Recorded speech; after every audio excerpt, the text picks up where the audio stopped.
This video is going to be a little long, but it stems from the county wanting my house, partly, but not very much. They just like to harass everybody on Route 1.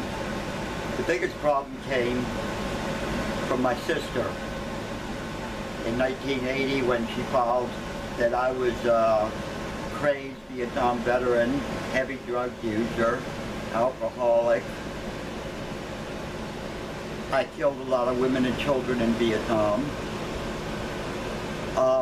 And I beat my wife and kids. Because up until that time, she could not break me and my wife up.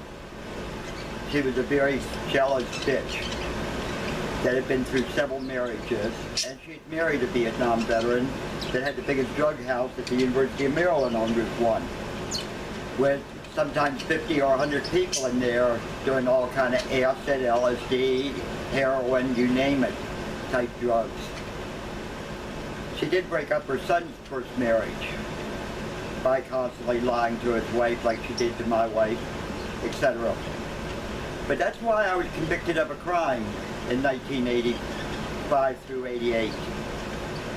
Because the judge kept thinking I needed help. I had mental problems because I served in Vietnam. Nobody believes I never shot my gun.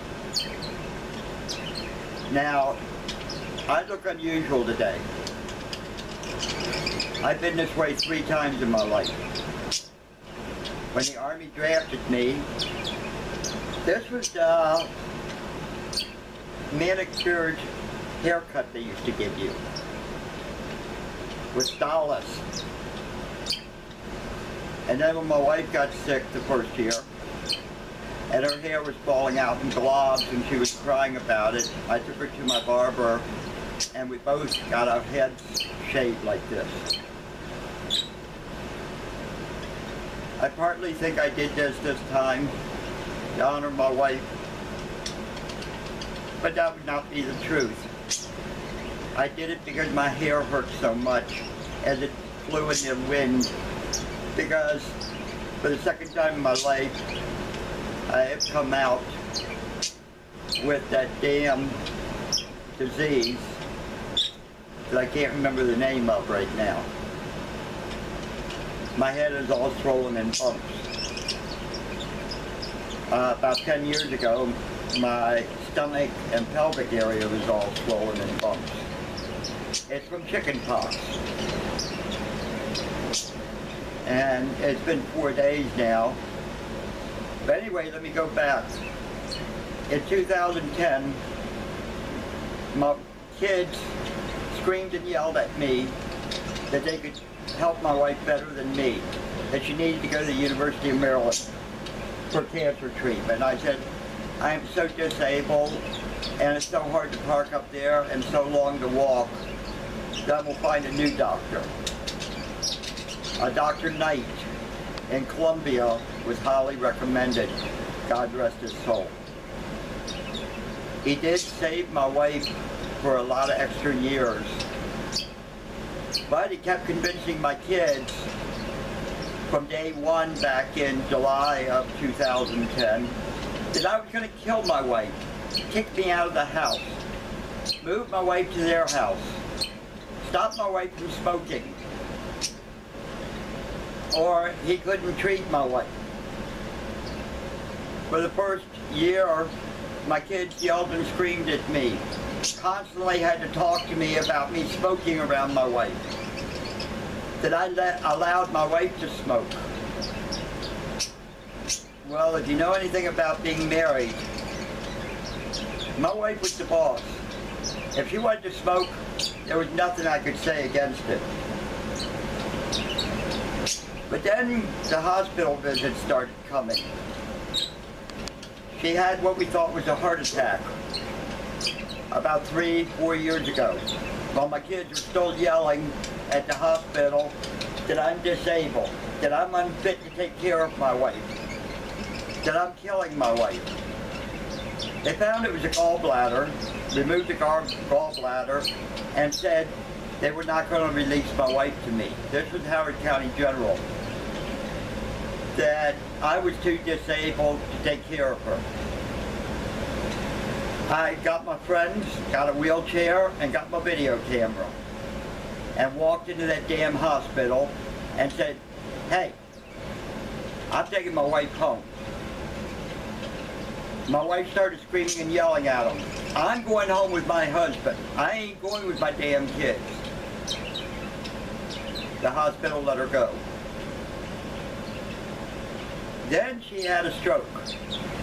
I had her in the hospital before she actually had the stroke, because I saw a sign something was wrong. I didn't know what, but she was rushed to the hospital where she went into a stroke. So she was there before the stroke, so she was able to be treated so the stroke did not become a major stroke. The hospital again, and my kids again, wouldn't let my wife come home. My wife complained and yelled, even though she could barely talk because her side was not working right. So I got my wheelchair and video camera again and brought her home. Then she had about a year and a half ago, she had dementia. I bear hugged her in the hospital in front of a bunch of cops that she was yelling, I killed her husband, where's her husband and stuff. They refused to let her come home. Again, I got my wheelchair and video cameras. And again, after a week in the hospital, she was okay to say she wanted to come home with me. My kids have treated me like shit. They don't want my grandkids around me because I smoke. I think my grandkids have been in this house maybe a couple of times. And some of them are teenagers or almost teenagers. Because I'm a disgrace. Then in end of June, I rushed her to the hospital with a UTI. I'd managed to get her off almost 15 medications by then, with or without doctors saying okay. After doing research on the medicines, and especially the oxycodone, oxycontin, and tramadol. She wasn't complaining about pain, and she was tripping. But they didn't do anything. They treated her for 4 days. University of Maryland says the normal time is 7 days for treating UTI in the hospital.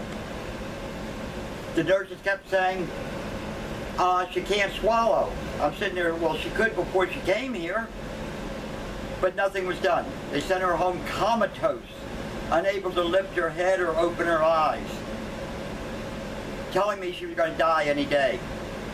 Spoon feeding her. Me and a lady, 12, 14 hours a day, only a few drops of water an hour or baby food in her mouth a day. We tried our damnedest to keep her alive. The lady sat there and rubbed her legs, rubbed her arms, rubbed her body to try to keep circulation going. I rushed her back because we found a little blood in her diaper. In the end of July, beginning of August last year. But in the meantime, the court takes possession, saying since I'm convicted of a felony, mainly due because I'm supposed to be a crazed Vietnam veteran according to the judge, and that's why he let the conviction go on. And that's why my second attorney got me on the stand and screamed and yelled at me that I should confess of all the women and children I killed and all the drugs I took. That's why my conviction mainly happened. They knew my in-laws committed welfare fraud. They knew she was an illegal alien, and they knew she was not a minor. But they thought I needed help. Well, what they've done to me, I do need help. Not because I'm breaking down of mental illness, just to try to keep sane. And a lot of people have helped me do this. But anyway, in the end of August, they find out she needs a feeding tube. The doctor took her off for 12 medicines out of the 15. I brought her home comatose. 70 over 20, 80 over 30, 90 over 30. Still unprotected, no life expectancy, maybe a couple of days. I called my family physician. He found out they left her on 2 blood pressure medicines to take her off of 1. If that didn't help, take her off of both of them to see if her blood pressure would go back up. I took her off of 1, she woke up. She told the damn court in writing with her signature that she wants her assets back. She wants me to take care of her. The hell with the court. The court refused to do anything. She signed me a power of attorney. I was threatened that if I ever tried to use it, that I'd be in violation of criminal law and would be fully prosecuted. They took all my assets away. They took her IRA away. I found out all of her life insurance policies are in her name as beneficiary when I own the policies. They took my business account away from me, the bank did. Locked me out of my own assets from the VA and Social Security. Neither one had lawyers to help me get my money back. So I had to change banks a few times, and I had to sue BB&T in order to get my business account back and set up new personal accounts for my VA and Social Security checks.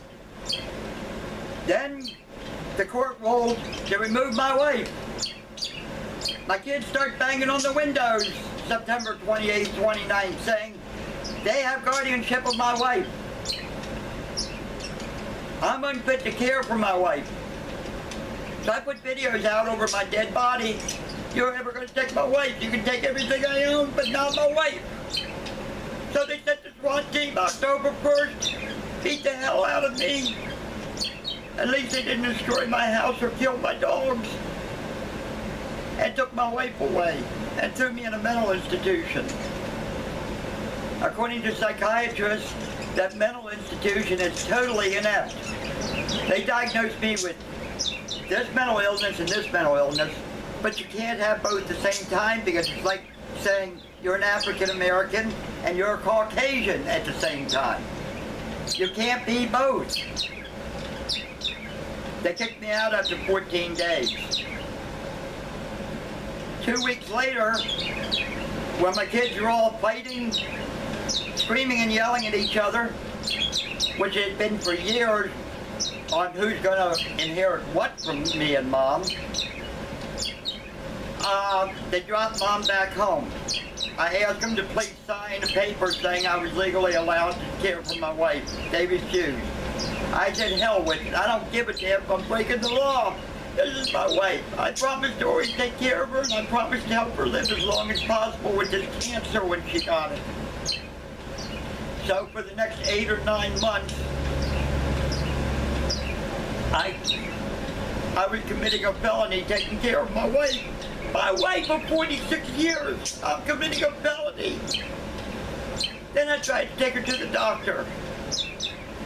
The new cement they put up had humps this wide and this deep.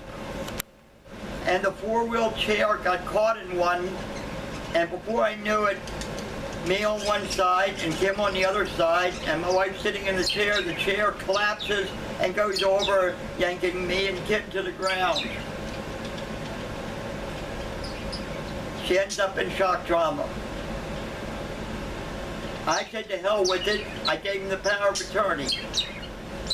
I put a video out about them and a letter I wrote that my wife gave me the permission to take care of her and her assets. How dare this state law says I have nothing to do with my wife or anything I own as well as what she owns. Everything is joint. I haven't seen my wife for almost a month now. I don't even know. Shock trauma refused to tell me whether she is healthy or not healthy or what's going on. the whole time she was there for 7, 8 days. I don't know what's left to do anymore. 11 months now I've been fighting this. Since the middle of July of last year about this unjustified state law. I even contacted Larry Hogan's office and Dutch Rubensberger to find out that Larry Hogan is a bigot. His office said they would look into it and help. While he's signing this new bill, his first year in office, 2 years ago, to support this law.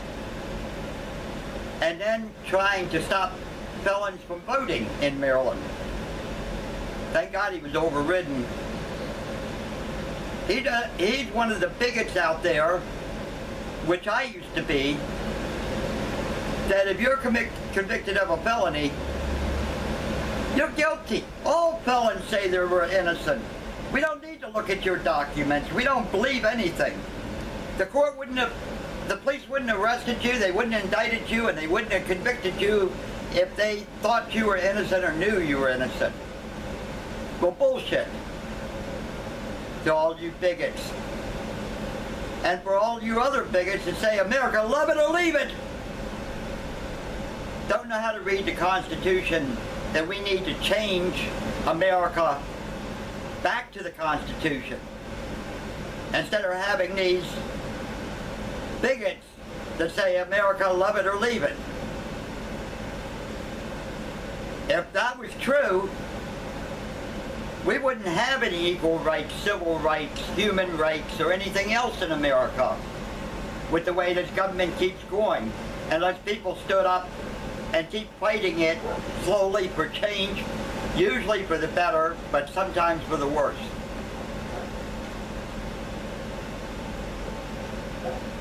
If I didn't have these couple of people that work for me, and some of the retired ministers from my past churches helped me, I would probably be in Perkins State Hospital.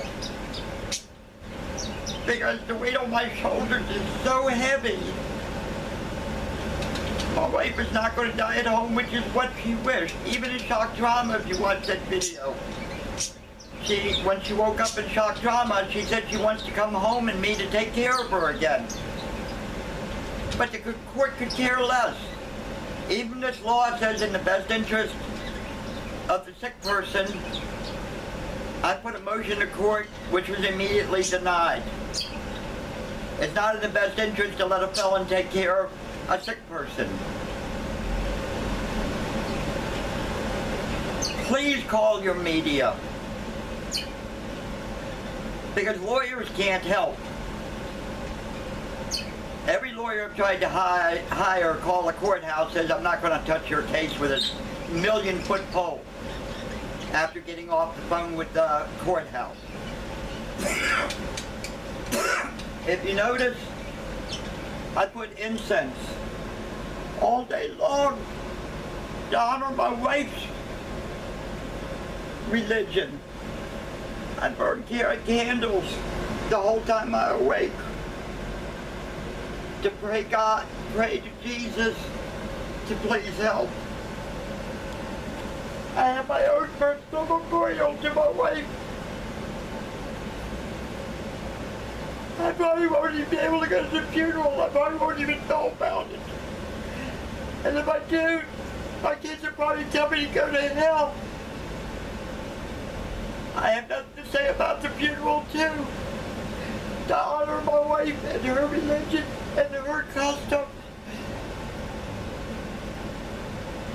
She honors mine and I honor hers for 46 years now.